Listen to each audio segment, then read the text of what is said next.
安平开台天后宫甲大甲镇南宫的百年之约双hiệu回乡，伫这个值得纪念的大日子，天顶也出现彩虹双光，互在场超过5000名的民众拢感觉到相当的神奇，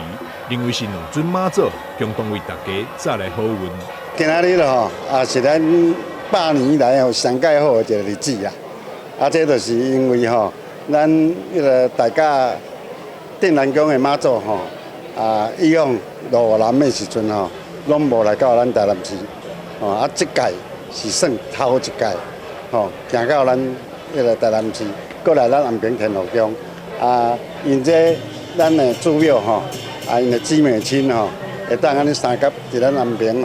大家细细他们那个来台湾这一段时间没有见面的这个感情咱家所有的信徒大家也相当的兴奋啦，咱期待咱的妈祖亲自在我们安平天后宫来祈求因来保庇咱的国家，大家安尼拢会当和蔼和谐大家国泰民安，大家百姓大家拢会当安尼事事无灾，百疾有幸安尼。我甲阮主委伫遐咧讲讲今仔日毋知天气安怎对啦。迄阵发新闻稿的时阵，我两个讲，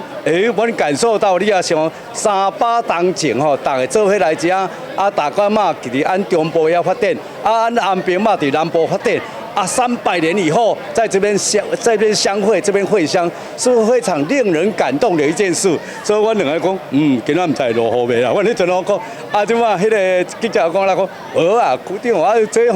迄个即几只天气较有可能有落雨啦，唔知讲，那主委讲，哎呦落雨呢，真的有落雨。所以300年100年之约的话，会安人的足感动的，都何况新年。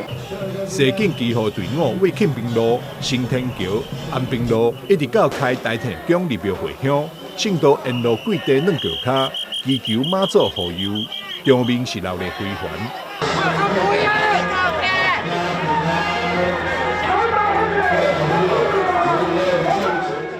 妈祖神轿由各顶头陪伴进入安平开台天后宫，庙内客满接驾信众，大家镇南宫的3尊妈祖。正罗马、梅州马甲富罗马恭请至庙内，由庙方为3尊妈祖洗停、补妆以及宴请。安平地区10间角头庙也到场共享盛举。记者张秀维采访报道。